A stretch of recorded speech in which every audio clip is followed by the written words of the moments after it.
Bismillahirrahmanirrahim. Assalamualaikum warahmatullahi wabarakatuh. Pada kesempatan kali ini, di pertemuan kedua mata kuliah Teknik Riset Operasional, kita akan membahas mengenai program linier dan studi kasus yang akan kita selesaikan menggunakan program linier. Pertama, kita harus tahu apa itu program linier, kemudian masalah yang ada dalam program linier, kemudian bentuk modelnya, dan juga teknik pemecahan masalah program linier itu seperti apa. Pada slide pertemuan 2 ini, kita sudah diberikan poin-poin penting terkait program linier. Untuk lebih jelasnya, bisa kita buka pada modul TRO-nya. Langsung saja kita ke pengertian program linier. Program linier sendiri itu merupakan sebuah teknik yang digunakan untuk membantu dalam mengambil sebuah keputusan dalam mengalokasikan sumber daya yang terbatas secara optimum. Teknik tersebut itu bersifat analitis dengan model matematis untuk menemukan beberapa kombinasi alternatif pemecahan masalah. Kemudian berikut ini masalah umum yang ada pada program linier. Yang pertama mengenai maksimisasi atau minimisasi sebagai tujuannya. Kemudian terdapat constraint atau fungsi batasan untuk mencapai tujuan. Kemudian yang ketiga harus ada alternatif untuk menyelesaikan masalah. Kemudian yang keempat, hubungan matematisnya adalah linier. Berikut ini dijelaskan juga asumsi-asumsi yang ada pada model program linier. Asumsi yang pertama yaitu tentang asumsi kesebandingan atau proporsional, kemudian asumsi penambahan atau additivity, kemudian ada asumsi pembagian, kemudian ada asumsi kepastian. Ada asumsi kepastian yang mana untuk pengertian-pengertiannya bisa kalian baca dan pahami di slide pertemuan kedua maupun di modul yang sudah disediakan. Dan selanjutnya, terkait dengan program linier, tadi di sini kita belum menjelaskan bahwa untuk langkah-langkah analisisnya seperti berikut. Yang pertama itu mendefinisikan masalah. Nah, seperti tujuannya apakah maksimisasi atau minimisasi. Kemudian variabel keputusannya ada berapa dan seperti apa. Dan juga constraint atau batasan yang membatasi masalah tersebut. Kemudian yang kedua pengembangan model, yaitu menaksirkan besaran parameter yang berpengaruh terhadap masalah. Kemudian yang ketiga, pemecahan model. Nah, biasanya menggunakan model matematis untuk menghasilkan persamaan. Kemudian yang selanjutnya tentang pengujian model. Untuk mengecek model tersebut, model yang sudah dibangun itu sudah sesuai dengan keadaan nyata atau akurat atau belum. Kemudian yang kelima, implementasi hasil akhir. Dan berikut ini merupakan bentuk model umum dari model linier, yang mana fungsi tujuannya ada dua, yaitu maksimum dan juga minimum, dilambangkan dengan huruf Z. Sigma, CJ, XJ, yang mana J di sini sama dengan 1, atau dimulai dengan 1 sebanyak N. Kemudian C sendiri adalah koefisien fungsi tujuan dan X di sini adalah variabel keputusannya. Kemudian untuk fungsi kendalanya dituliskan sebagai berikut. Ada A11X1 sampai dengan batasan yang telah ditentukan. Jadi di sini ada A baris 1 kolom 1 X1 itu maksudnya variabel keputusan ke-1, variabel keputusan kedua dibatasi sampai dengan batasan B1, B2, B sekian. Dan yang selanjutnya, untuk program linier di sini, kita akan membahas dua metode. Yang pertama ada metode grafik, dan juga yang kedua nanti ada metode simplex. Untuk metode grafik sendiri itu merupakan metode yang digunakan untuk memecahkan masalah yang hanya memuat dua variabel keputusan. Kemudian kalau untuk metode simplex itu nanti bisa untuk memecahkan masalah jika terdapat 2 atau lebih dari variabel keputusan. Kemudian di sini notasi atau tanda-tanda dari tanda matematika yang akan kita jumpai nanti yaitu ada lebih kecil sama dengan, atau lebih besar sama dengan, dan juga sama dengan. Dan berikut ini contoh dari grafik pertidaksamaan. Ada kurang dari, kemudian ada lebih dari sama dengan, dan juga ada sama dengan.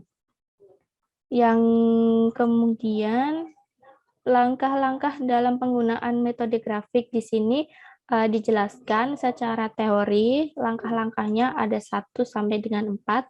Kemudian langsung saja kita ke contoh pembahasan atau studi kasus. Jika di slide PPT, ini dijelaskan bahwa pembahasan lebih detailnya ada di modul. Maka kita coba buka dulu modulnya. Dan berikut ini merupakan modul yang sudah disediakan oleh Universitas Nusa Mandiri. Di sini untuk contoh studi kasusnya ada sebuah perusahaan furnitur yang akan membuat meja dan kursi. Berarti di sini nanti ada 2 variabel keputusan yaitu meja sebagai X1, kemudian kursi sebagai X2. Nah, keuntungan yang diperoleh dari 1 unit meja itu sebesar 70.000, kemudian yang diperoleh kursi adalah sebesar 50.000. Namun untuk meraih keuntungan tersebut, perusahaan menghadapi kendala keterbatasan jam kerja. Untuk pembuatan 1 unit meja, dia memerlukan 4 jam, kemudian untuk pembuatan 1 unit kursi, dia membutuhkan 3 jam. Nah, untuk pengecatan sendiri, 1 unit meja, dia membutuhkan 2 jam untuk bekerja, kemudian pengecatan 1 kursi hanya 1 jam. Nah, jumlah jam kerja yang tersedia untuk pembuatan meja dan kursi sendiri hanya 240 jam dalam setiap minggunya. Sedangkan jumlah jam kerja untuk pengecatan hanya 100 jam dalam 1 minggunya. Di sini permasalahannya adalah berapa jumlah meja dan kursi yang sebaiknya diproduksi agar keuntungan perusahaan tersebut memperoleh keuntungan yang optimal atau paling maksimum. Dari kasus di atas dapat kita ketahui bahwa tujuan perusahaannya adalah memaksimalkan keuntungan. Sedangkan kendala perusahaan tersebut adalah terbatasnya waktu yang tersedia untuk pembuatan dan pengecatan. Nah, apabila permasalahan tersebut itu diringkas dalam satu tabel, maka tampak seperti tabel 2.1 ini. Di sini kita lebih mudah dalam membacanya. Karena di sini kita ibaratkan meja adalah X1, kursi X2.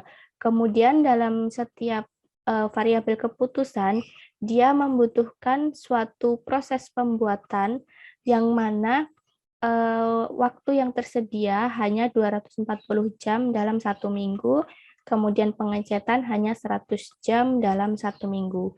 Kemudian di sini ditulis juga keuntungan kebutuhan per unitnya, jika meja itu sebesar 70.000, kemudian kursinya sebesar 50.000.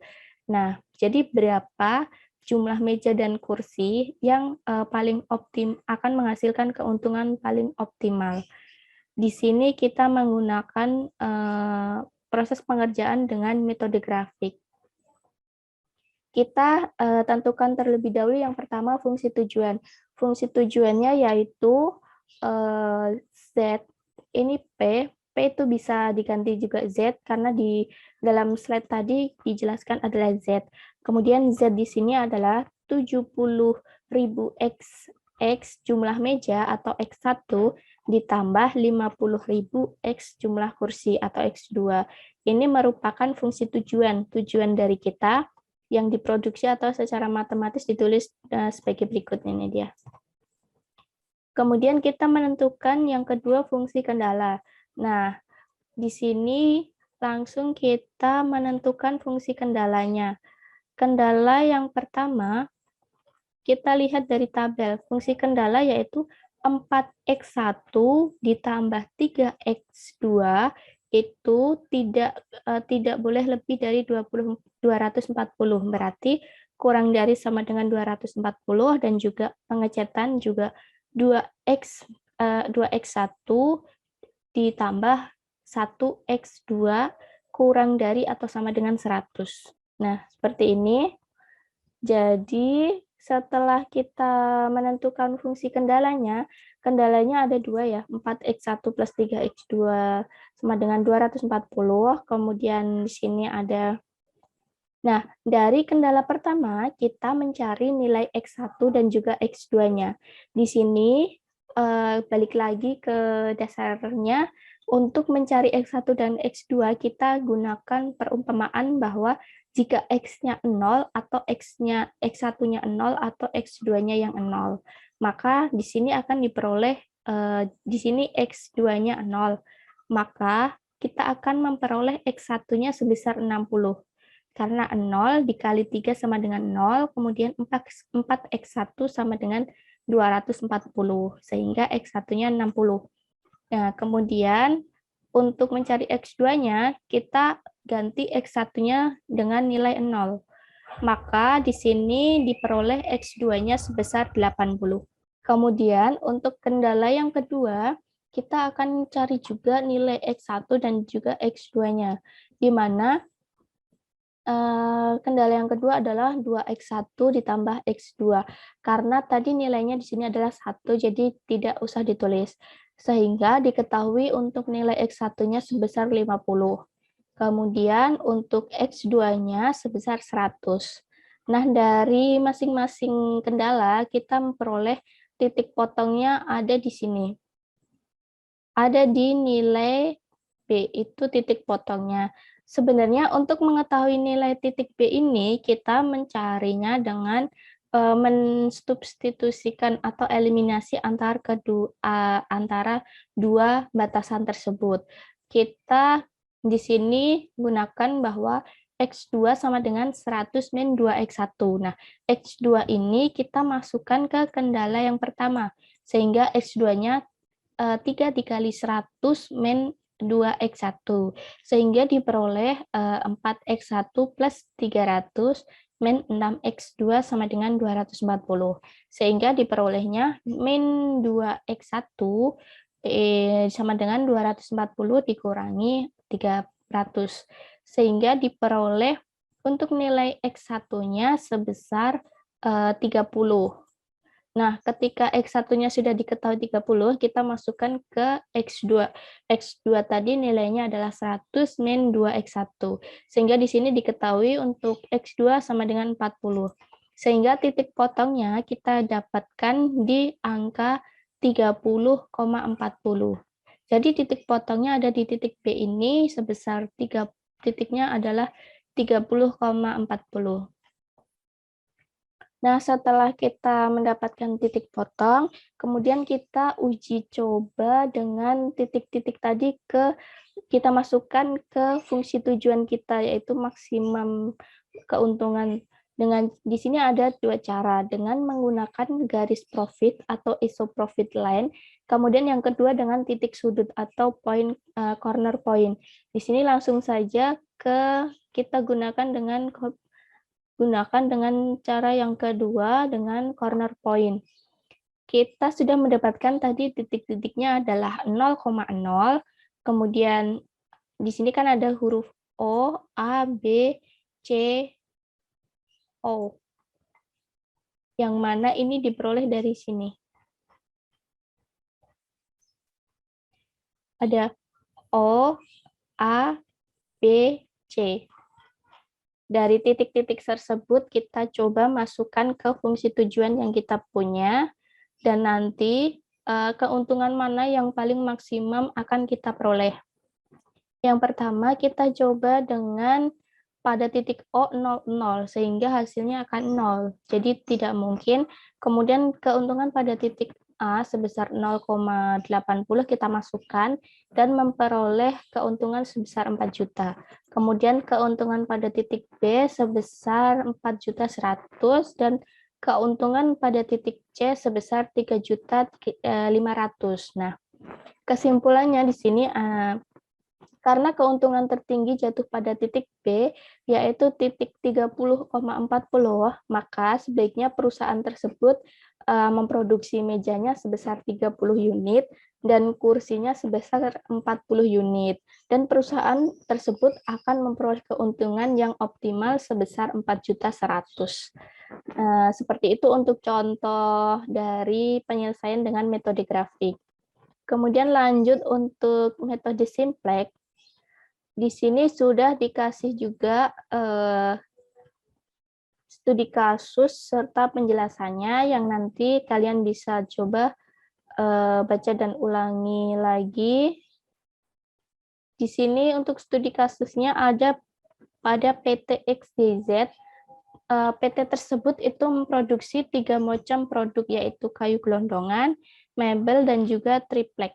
Nah, perbedaannya dengan metode grafik tadi yaitu pada metode ini dia memiliki 2 atau lebih dari variabel keputusan. Jadi ada kayu gelondongan itu X1, mebel X2, dan juga triplek adalah X3, dan bisa berlanjut lagi untuk variabel keputusan yang lainnya. Sehingga lebih efektif jika kita menggunakan metode simplex. Kemudian di sini kita buat tabel formulasi permasalahan, dan di sini ada cara pemecahan masalahnya. Perbedaannya lagi di sini kita harus menambahkan yang namanya fungsi slack. Slack di sini kita taruhkan di sini. Jadi xn plus 1. Jadi ini slack 1, slack 2, dan slack 3. Nah, untuk yang selanjutnya yaitu kita akan coba menggunakan aplikasi program Lindo. Di sini program Lindo digunakan untuk mencari penyelesaian dari masalah pemrograman linier. Prinsip kerja utama dari Lindo yaitu memasukkan data, kemudian menyelesaikan dan menaksirkan kebenaran dan kelayakan data berdasarkan penyelesaiannya.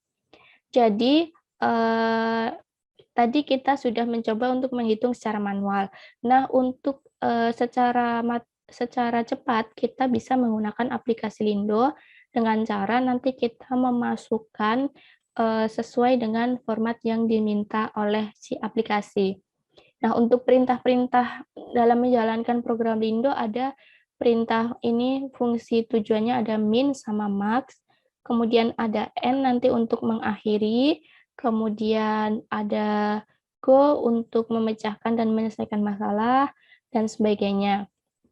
Kemudian dalam operasi Lindo dia juga memerlukan beberapa fungsi untuk si Lindonya dapat berjalan dengan baik. Yang pertama, dia memerlukan fungsi objektif, yaitu apakah fungsi yang diberikan itu maksimasi, atau minimisasi. Nah, kemudian untuk yang kedua, dia membutuhkan yang namanya variabel. Variabelnya harus jelas, yaitu seperti X1, X2, dan X3. Kemudian dia juga membutuhkan sebuah batasan atau fungsi kendala. Fungsi kendala tadi dilambangkan dengan lambang Z. Kemudian ini contoh simpelnya, ada fungsi tujuannya, ada Z, fungsi tujuannya adalah maksimum, kemudian fungsi maksimumnya adalah 3x plus 5y, kemudian dengan batasan sebagai berikut, batasannya ada 3. Nah, langkah-langkahnya kita buka pada aplikasi Lindo, kemudian kita masukkan dengan perintah yang sudah ada. Kita menggunakan max 3x plus 5y. Kemudian diawali dengan subject to untuk memulai perintah, kemudian kita masukkan si fungsi batasannya, si batasan yang ada ke dalam aplikasi Lindo. Kemudian yang terakhir kita perintahkan N. Setelah itu kita run, kemudian dia akan menampilkan report seperti berikut. Di sini dia langsung memperoleh nilai keuntungan optimum yang akan diperoleh dari fungsi tujuan ini, yaitu sebesar 27.500. Seperti itu Mungkin cukup dari saya. Semoga bermanfaat. Assalamualaikum warahmatullahi wabarakatuh.